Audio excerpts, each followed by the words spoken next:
The LLMs of the future is going to create a system of intelligence and memory and our ability to be proactive as a product. Hey, May, you didn't ask me this week about XYZ, right? The LLM should really be able to understand what your routine should be. They're going to start to guide us. Yes, that's exactly right. They will prompt us, yes. And execution's going from scarce and expensive to abundant and on demand, which means human value is going to accrue to those who can orchestrate execution versus those who literally execute. Welcome to Inspired. I'm Alex Von Tobel. What if your company has thousands of employees who never slept, never forgot a policy, and could instantly access every piece of institutional knowledge you've ever created? That's not science fiction, that's agentic AI. I'm joined by May Habib, founder and CEO of Writer. May has built Writer into a $1.9 billion company, raised $369 million, and created one of the most trusted names in enterprise AI. Uber, American Eagle, Pinterest, Vanguard. These aren't just customers, they're betting their most critical workflows on Writer's AI agents. While others chase hype, Writer has become the gold standard for AI that's built to scale with absolute governance and trust. In this conversation, you'll learn all about her unique childhood in Lebanon, the journey of building Writer from the ground up, and May's prediction for how AI will transform work and society over the next decade. This is a front row seat to the future of AI. Let's dive in. If you're running a startup, we know things like managing equity and communicating with investors are always top of mind. Qordoba has built a connected suite of tools that over 40,000 companies use to do just that. Their platform of software and services helps you lay the groundwork so you can focus on building. To learn more or get started, visit Qordoba.com. Welcome, May, a friend, somebody I really have enjoyed getting to know. May, first of all, congratulations on everything you've built. I want to start at the beginning, the origin story. And one of the things I loved getting to know more about you was actually just the fact that you were born in Lebanon. You immigrated to Canada when you were young, moving between many different languages, cultures, and value systems. I mean, really somebody seeing a lot of the different ways the world can work from an early life. Can you talk a little bit about your childhood and what you think really stands out when you think about what shaped you the most? Let's start there.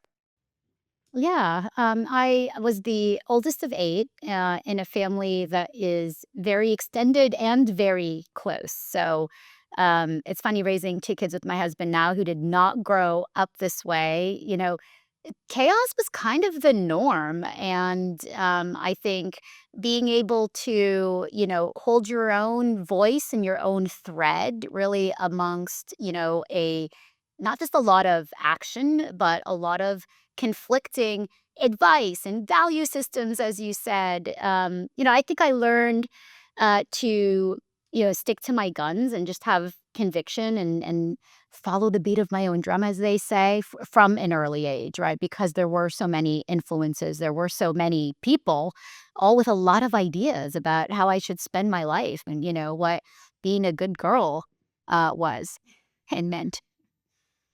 I really love that you were one of eight. I was one of three, and I would often joke that I was raised in utter chaos, truly. It does prepare you in some ways, but one of eight, May, that's wild. Um, can you think of a story or something that happened in your childhood that if you had to think about like a straight line to you being comfortable with just taking so much risk, as you have taken a lot of risk on as an entrepreneur, anything come to mind? Not one thing, but really how I think about and remember the ways me and my brothers would literally spend every single day after school for years. Like we would come home, drop off our stuff, and then leave. Like literally from 6 years old, right? And like we were kind of the pack in the early years. Like it was three of us born in 3 years. Um, and we would literally go to the park and like run shit at the park.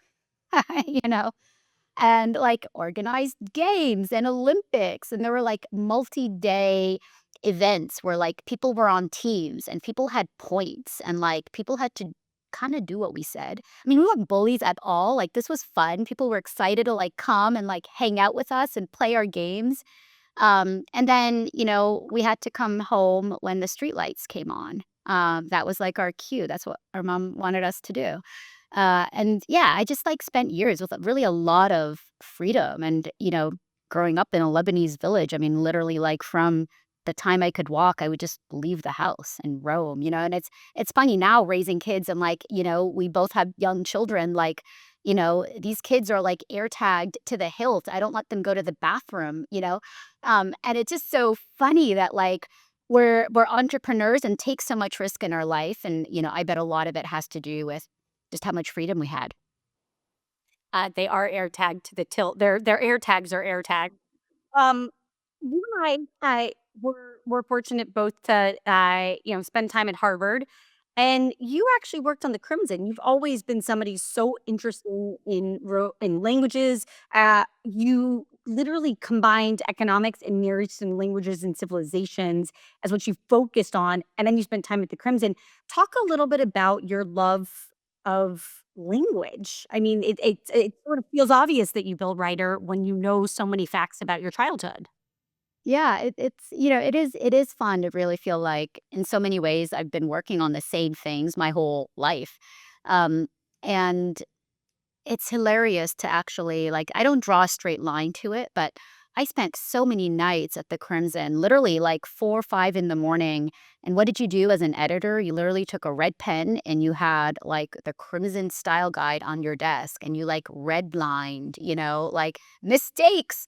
And it is funny that, now we do it in such a different way and, just literally producing incredible journalism is still what the Crimson is doing. And in a lot of ways, like the technology has changed, but what it means, to ask the next great question and like question authority, like none of that has changed. And I do think, questioning um, power is also something that comes very naturally to me. And a lot of what we do at Writer is challenging the enterprise to think differently, right? About so many facets. So, yeah, there are a lot of things that just feel like running themes in my life. And, the stint at the Crimson and I interned in other papers, et cetera, afterwards was certainly part of it.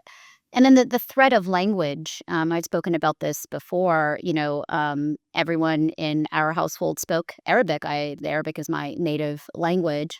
And when you grow up in the West in a family that speaks another language at home, especially as the oldest child in an immigrant family, not just my family, but the whole clan, I was the eldest. You are a translator, and not just of language, but of culture. I read a paper recently that compared the brains of German native speakers and Arabic native speakers, and there were literally your brain is networked differently. The way that the left and right hemispheres connect is very different in a native Arabic speaker than a native German speaker, and you really do, when you think about how folks are translating not just language, but culture and value systems. So much of I think what we are beginning to learn about the human brain has us much more similar to transformers than we thought, right? Which is very interesting. Language does shape who you become, and I think my interests in applying machine learning to the problems of language do come from those early experiences, understanding, um, how important, right, being able to communicate, especially if, you come from another culture. I love that. I want to go to your origin story of you co-founded Qordoba back in 2015, and you'd spent some time in finance and had a really early, fabulously successful career. And then you decided to go out on your own and talk a little bit about that choice to make the jump. And then obviously Cordoba's morphed in so many ways into writer. And I want to discuss what writer is doing, but what made you make the jump? How did you know you were ready? What was the compelling reason? Yeah, really, like, going into a corporate job versus not starting a company as you did right out of college was kind of the first big, like, fork in the road, and, for me, I think, And I don't know if it was the right decision or not. Mark was a classmate. I know he's contemporary of yours. He was a year above me. I wrote the first Crimson article on Facebook. I started a small e-commerce company in college with a couple classmates that we folded during college. But the entrepreneurial bug spirit, etc. Like it's just always been there. I think the corporate jobs were the detour, not the entrepreneurship. But I did end up going to Lehman Brothers and then Mubadala. And while at Mubadala covered semiconductors and this little chip startup called NVIDIA that I kept trying to get us to invest in. It was 15 years ago. We really should have. And yeah, and it was a now or never kind of thing. Like I really this is these jobs are so interesting, right? And like you get to do such high stakes stuff. But I knew that if I didn't leave and really start something, I never would. Like they would just keep throwing more money, more responsibility, right? More perks at you. And so, it wasn't like, gosh, I had already started something, but like I really felt like I just needed to go and pursue this. And especially meeting Wasim, I mean, that was really the game changer for me. And it had been really a few years of kind of like batting around ideas, kind of like founder dating, right? Like both um, you know, kind of like ostensibly and, like, figuratively, right, in terms of, like, seeing and trying to understand what made other founder partnerships work, right, that I was observing friends who, had started companies and things that had really worked, things that hadn't. And so when I met Wasim, we were such different people, um, but it all just kind of clicked together, like, the timing and the person, and so we moved to San Francisco. We were both in Dubai in early 2015 and started Qordoba. I want to talk a little bit about Cordoba morphing into writer, and then I want to talk about everything the writer's doing because it's fascinating and you're really on the edge of a movement, quite literally. Um, Quickly talk about the decision to change the name and just give us a sense of what that happened. And I want to give you the chance to talk about that because I think, um, for all founders out there thinking, and I like to discuss the things that are not typical because I think it just helps people realize now you're a $2 billion plus and growing rapidly company. Um, Things don't always come perfectly easily. So, talk a little bit about the decision to transform into writer. So our first company was focused on machine translation. And it's so funny because we do a lot of translation now, right? Writer is an agent platform for front office, and a lot of what people do when they go to market is, modified by channel, modified by language. But back then, I mean, we were building statistical machine translation models, and even in some of our first, more like just deeper machine learning models that we built on translation, we had different models for like one language direction than another language direction, right? Like this was like very, very primitive early days. And the kind of big inflection point for us was the models we were building being able to generate English language. And that, I remember the first all hands, we were across the street from where we are in San Francisco now. Um, the first all hands where we presented a haiku on a slide that one of our models had written. And it was like, what the fuck is this? And that's a very different business, right? In terms of, translation to, we called it source language, right? Creation. And so, in an ideal world, we would have sold the first company and that would have been like a very clean exit. And then you would have started our second company. But it really didn't happen that way. And me and Wasim just had such high conviction that we needed to run this transformer thing. These were encoder decoders, and we were solving like just a completely different problem. And like, we didn't know what the product would look like. We didn't know who the buyers would be. We were even like, we would take long walks and try to think about and imagine we were selling to the enterprise in our first company. Like, should this be a consumer company? Should this be a prosumer company? And after ChatGPT, I would thought, oh fuck, like for a few months, it was like maybe we should have done consumer. Now I am very happy, right, that we are pure play and just so focused and so successful on delivering, really unmatched value to the enterprise. But that gives you an idea of just like, how differently me and Wasim thought about this new technology and how different it felt from what we were doing before. And, now I am very excited, right, that we get to serve so much of our original founding mission of Qordoba around, really making language a non-issue for people and for businesses. But it did feel, like we were abandoning something that we had, worked really hard for, and that we had raised money on and promised a lot of people things, and also, made a lot of promises to customers. But, you know, really over the course of about an 18-month period, right? We sunset all of that revenue, and really built Writer from the ground up. It definitely meant also from a people perspective, right? We rebuilt the team, and started something new. And I am really grateful that we made the jump when we did, because I think, now we are the only pure play, full stack generative AI company in the enterprise that's not a hyperscaler or like a massively funded research lab. And so much of that is because, we were able to spend a couple years before the hype cycle really focused, and really the only player in town in terms of what we were all able to offer the enterprise. And so we've been able to, just just build customer reference after customer reference in highly regulated industries, doing, pretty complex agentic implementations now.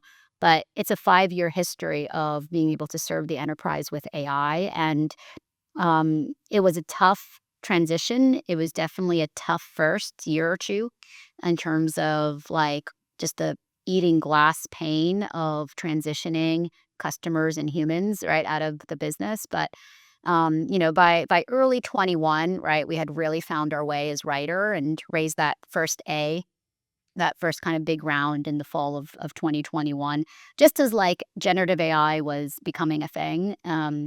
So yeah, I'm grateful for the whole journey, but it's been 10 years in natural language processing and machine learning to get here. And now I get to talk about our research roadmap when I meet customers and potential partners. And, there's just so much depth, having really been a team that's been in so many innings, right, of this revolution, and having the depth of being the only research lab that, for years has focused on problems that real companies have. And yeah, that started a decade ago. I love that. Um, I want to, in plain English for everybody out there, and obviously Writer is evolved. What problem is Writer solving? And give us a sense of who your customers are. And what does that look like? Yeah. So writer wins in AI when there are two or three requirements, that a company has. When a use case requires high precision, high quality, high consistency, and reliability, right? People choose writer. A lot of these use cases tend to be front office, tend to be sales and marketing, right? If you are now really semi automating the way a wealth advisor communicates to a client after they have a sit down meeting, right? Everybody records calls now. We've got a great CRM, it's captured everything.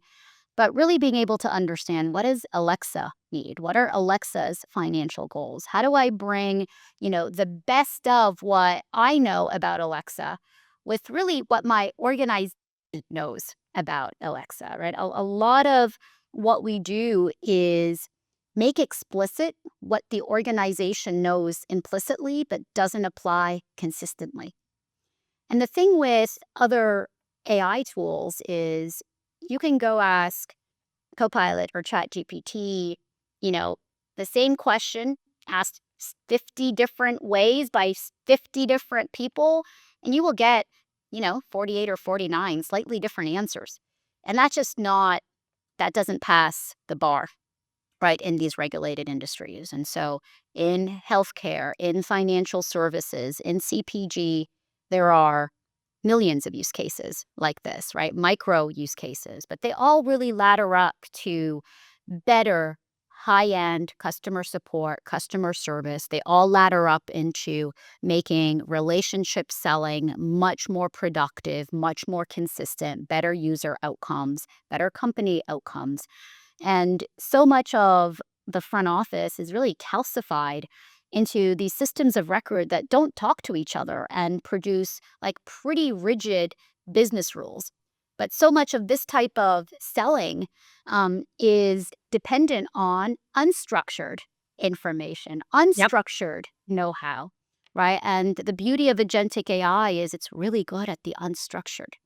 And so, we really shine in these kinds of use cases. Most of our customers are in highly regulated industries, but we've got a lot of technology customers too: Microsoft, Salesforce, NVIDIA, HubSpot, Qualcomm. Lots of folks who build their own AI, use Writer in front office because it's a much more scalable, right, solution. Because if you are now going to automate something, if you're going to agentify something, you've got to be pretty certain that the guardrails are there, right, for you to get the kind of outcome that you need. One of the things I want to give you a compliment on, which is Writer has Mm, built an incredible reputation on responsible autonomy, creating agents that act independently, but remain really aligned to a company's values and compliance. I was chief digital officer at Northwestern Mutual, a massive financial firm. So when yeah, you talk, they're also a agent- customer. Yes. so when you talk about, uh, you know, how much it matters that you can trust these autonomous agents to stay on brand values. Talk a little bit about how you've maintained trust at scale, because that's something, obviously, you're 10 years in, so you've had a lot of time, but that's a really hard thing to get right and to thread that needle. Nay, how have you done that? Yeah. The way that I kind of want to answer your question in a meta way because we're having like a Go for philosophical it. conversation. Yeah. Love it. Let's do it.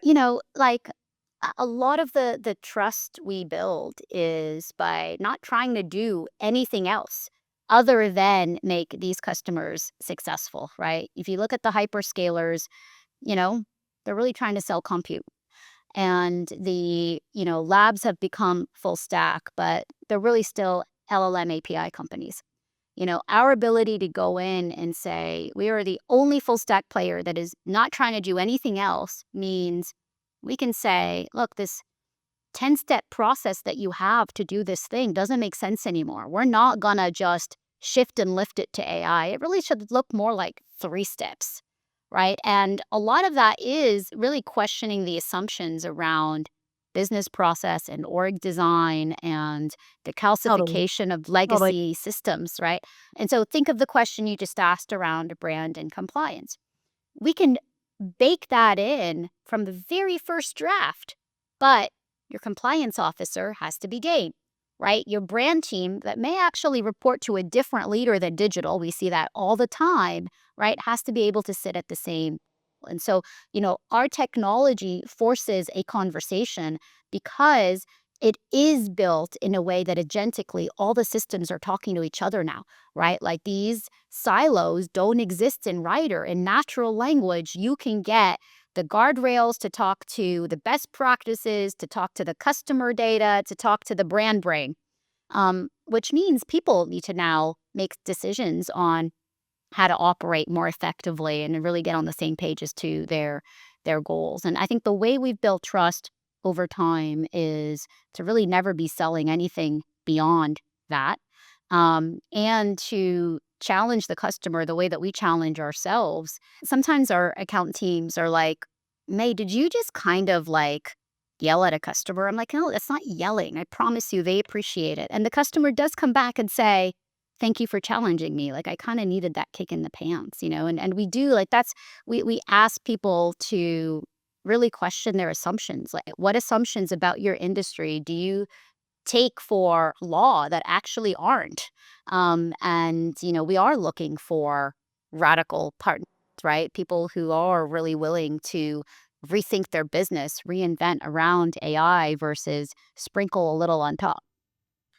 May, one of the things that you're really talking to, and I really want to double click on it, which is there was so much surface area you could cover with Writer. At the end of the day, you're Mm, building agentic AI that can do things like write front office facing emails. You're focusing on companies that are heavy in compliance, healthcare, financial services.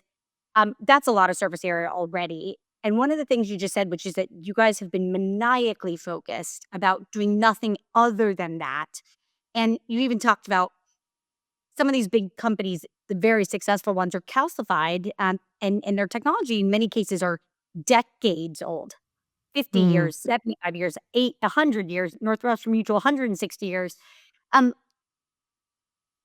Steadily, what you're saying is that your maniacal focus has just been this compounding benefit of trust because you are Mhm. only promising to do one thing and do it extremely well with companies that probably are a little reticent to adopt AI because it's so new and they cannot afford to fail. How do you maintain focus? Because there's so much surface area you guys could cover, and I know how bright and ambitious you are personally. How do you keep everybody focused? What are your tricks on that? Yeah, I mean, we're a horizontal platform, right? And so a customer, if they've got engineers and they're a sophisticated player, we've got the enablement. And people tell us all the time, like, I learned in an hour what had taken me weeks to do in Copilot Studio, right? We get that a lot. But when we're selling to the Fortune 500, not everybody's got the engineering team that, the creme de la creme financial services companies have, especially in CPG and retail. Like, a lot of these teams are badged to SIs, right? And so we need to be able to make it very easy for the business's most technical people. So these might be data analysts, data scientists, to be able to really configure and customize and connect on their own without a lot of engineering support. And so, we've been very user friendly, both for technology heavy users and savvy users, as well as, your sophisticated business operations person from day one, with a focus on front of office. And by being able to like really focus on front of office, we can get the customer to value in, those first 3 to 6 months, and we spread from there. And so, the first couple years really was like Wild West from a use case perspective, right? Like we said, okay, regulated industries is who cares the most about reliability and consistency at scale. Like AI slop, by the way, bothers everybody, but like inside of the Fortune 500, AI slop like gets people fired, right? In a way that just doesn't happen in other industries. So the focus on front office use cases has really been a result of like go to market focus versus platform focus. Like, we are still a pretty horizontal platform. People use us for back office and finance and HR all the time. But in terms of like what we're trying to get a customer to do in the first 90 days, and, what connectors we're trying to hook up, which users we're trying to onboard, there's a very strong sales and marketing bias. Um, I want to transition for the sake of time a little bit to where the world is headed. Um, and again, like you have been a thought leader in the category, you've been in this category for over a decade. And again, one thing I didn't even get to give you a nod to, you built your own foundational model, which just like truly the technical chops and the forward thinking that you have had have proven to be quite strong. Where is the world headed in your mind? And just give us a sense if we wake up in 2035, what does the world look like because of AI in your mind? Yeah, totally. And a lot of this has to do with the fact that we build our own foundation models. Now, we are interoperable. You can bring your own model, but 90% plus of the volumes go through Palmyra. These are the workhorse models of agentic AI. And a lot of where we are going is a result of us having a research roadmap that we control and direct, right? Lots of folks in the enterprise, really can only start productizing when something comes out of the labs, right? Versus we're directing where the model research is going. And self-evolving and proactive LLMs is what we are most excited about. And to kind of take a step back as to why that's important.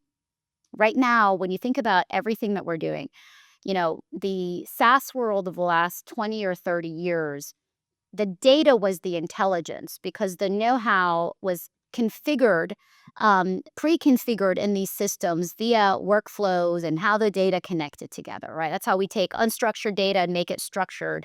The SaaS comes in with an opinion. In the world of agentic, we're going to move from systems of record that are kind of human and workflow centric to systems of record that are agentic centric, that are really built around human and AI collaboration and agent to agent collaboration. And what that means is right now we are like sucking up all the data in a company and all of the insights, right, in people's heads, and companies are agentifying, right, that way of doing business.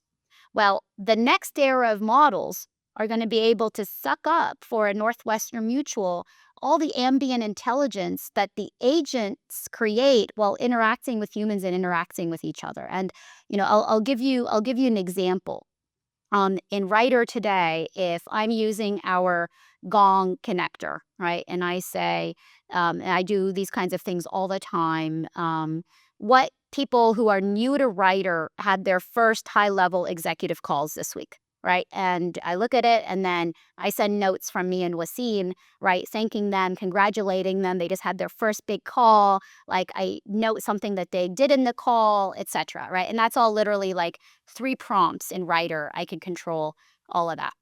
Well, in the first few times of doing that, right, Writer would pull in both sales calls, like prospect calls, as well as customer calls, right? And like if I'm congratulating salespeople, like I don't want to pull in the CS calls, right? And so me saying, okay, I want actually only the Gong calls where there's an external participant and it is a new salesperson, right, versus a new CS person. That information today doesn't go anywhere, right? It's in the session, Writer corrects itself for me, but it's not learning about how my organization works. The LLMs of the future will. And what that is going to create is a system of intelligence and memory. First, it's memory, right? But memory becomes intelligence, right? And our ability to be proactive as a product, right? Hey, May, you didn't ask me this week about XYZ, right? The idea of routines, like as a cadence, right? Yes, you can go in and Writer and like set up a routine, but the LLM should really be able to understand what your routine should be, right? Wow. So And effectively, that's where we're going. they're going to start to guide us. So They're gonna yes. right now we are leveraging AI for incredible productivity, and we can cover more surface area, and you can cut costs in organizations because more people can do a lot more. Sorry, fewer people can do a lot more. Your point is that in 5+ years, they will actually begin to prompt us Yes, to that's exactly say right. They will prompt us. Yes. they will Um, prompt. and when you think about where the growth areas are, right? Everybody in the enterprise now bemoans like, you guys promised me growth, you promised me productivity, I'm getting neither, right? And we're like, well, guys, like, why would the systems that calcified you also be the systems that free you, right? And so much of the growth opportunities, yes, they're in the work that doesn't get done today, right? Because it can't. And so you think about the new system of record really becoming that LLM and the new norms, right? Becoming what the LLMs are able to learn as you interact with new ways of working. And that is going to be the growth area, right? Being able to get 2 to 3x sales productivity from your best salespeople, being able to get, your front office marketing or like go to market folks much more effective, much more targeted. Even today, right? I'm going to be in London in a couple of weeks. I can ask Writer, who are the 40 execs that I need to reach out to, right? And I get a spreadsheet. And that is multiple sources of data pulling that together. Most organizations today, literally almost everybody, right, except if they're a Writer customer, is putting in a ticket in some work board somewhere. 3 weeks later, somebody in marketing ops is putting together that audience or that segment for them, right? And we work in like such slow ways, and AI gets us to really collapse, right, the distance between ideation and execution.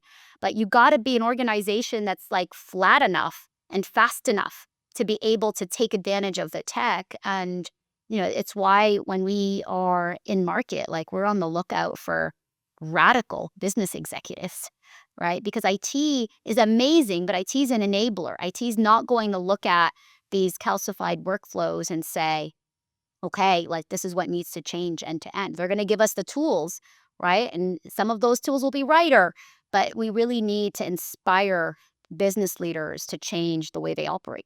So let's get above writer and look at just the Yeah. whole category for a second. Um, what does this mean for jobs in a decade? hmm Are how does work evolve? And effectively what this is really high quality white collar workers, highly intelligent that you are able to significantly improve their productivity. How do you think about how this changes corporate America? Yeah. I think narrow job specs, narrow career ladders are a thing of the past. And being able to, this is a leader's responsibility now, being able to create really intentional career lattices so that people can expand what they know laterally. They can follow their curiosity, right? They can expand what they're capable of, right? Because we've got a full collapse on the depth side, right? I can go from 0 to 100, on the information, maybe not the wisdom and the judgment, but on the information on how to do something, right? I don't need years and years. And so the ability to amass wisdom and judgment now, it's going to be less dependent on experience, I think, and more dependent on, can you be at the edges of things, right? Because that is where the creativity is born. And I think that's going to mean much more joyful, much more creative jobs where you're on a steeper learning curve for more of your career, which should be very exciting for people. Kripathi this weekend and the podcast everyone listened to, I loved how he explained or drew the analogy, right? I said, all the cognitive science and the transformer science is converging, but that we as humans actually have model collapse as we age, right? Because you get incredible insights from a child. They're not overfitted to the data yet. But it did, really line up with how I see the changes that we are going to get in the workplace, right? You're not gonna get to coast, Um, right? I love, and I want to inject a question here. I love how clear you are on this. So I want to quickly inject the question, which is, um, what do you think the average knowledge worker's job will look like in 2030? Would tasks disappear? Would new skills appear? And I hear creative. Keep going. Yeah, I think in the next 5 to 10 years, let's do the next 5 to 10 years Great. first. Right Perfect. now, we reward people when they get a task done. You know, like I onboarded this class of new advisors, or like I just closed this deal, or I executed, this campaign. We are going to very soon only be rewarding when you get a system, an orchestrated system of execution versus like analog doing one task at a time, right? Because it's the execution is going to go to free, right? Execution's going from scarce and expensive to abundant and on demand, which means human value is going to accrue to those who can orchestrate execution versus those who literally execute. I think beyond that, there is such a set of unknowns around two really big initiatives and innovations that haven't really hit even early mainstream yet. Human computer interfaces becoming the norm, and then humanoids in our workplaces. Those two things, I think, when I think about, did you say 2030 or 30 years from now? 5 to 10 years from now. Well, 5 to 10 years, I think, work will be a lot more fun, but we will be able to recognize it. I think like 30 years from now, I do think it will be unrecognizable because of like just those two unknowns and how they will be disruptive forces in the enterprise. We're Many going to get a lot more autonomy. uh, as a I can't wait for more. I'm truly I'm like, send it all my way. Hey, I'll take it all. Last questions on the predictions, and then we'll end on the quick fire round. When you step back, what do you think is still very misunderstood about AI? broadly. What do you think is misunderstood about AI? I it's I feel like a hype woman at all times, and the only way I can explain to people how powerful it is to literally give them a laptop that looks like their own. This is literally how I do meetings now, Alexa, with senior executives. I don't bring my computer, I bring them a computer, and I have them do something really hard on it using our technology. And our team is really good. I have a great personal IT team. And it's like, okay, well, this person probably has these, that, and the other tools on their computer. So make it look like their computer, right? And then do something that, give them a task where it used to take them months, right?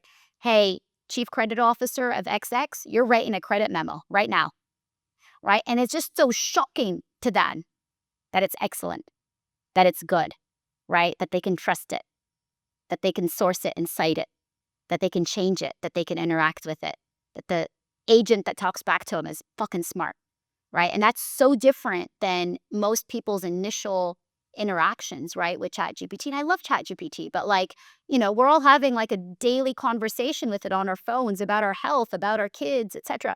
Like seeing AI work on your toughest business problems is something else. It is something else. I mean, I've used it a lot in my own work, and I know what you mean. Where you're like, oh my god, this is better by a lot.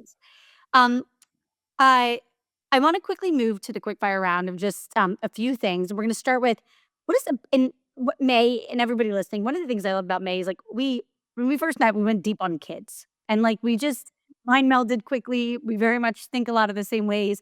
I'm really excited to know a book that's changed your life of any kind, not a business book. It can be any book, a book that truly shaped your life. Um, You know, there's a book of philosophy called Sophie's World that I reread often. I probably read it like 8 or 9 times. And I first read it honestly, it was kind of insane. I think I read it in like the 6th or 7th grade. Um, and it's literally just a survey of philosophy from like the first human record. And I love stepping back and, there's just so much about life we don't know, like the most essential questions of life we don't have answers to. And it's so fun having kids because they ask you why we're here and you don't know, right? And we get to spend our lives finding out. And that is exciting to me that in 30 years from now, I do hope we'll have more time. Like, wouldn't you love to go on like a 1 week camp with me and let's go figure out why we're fucking here?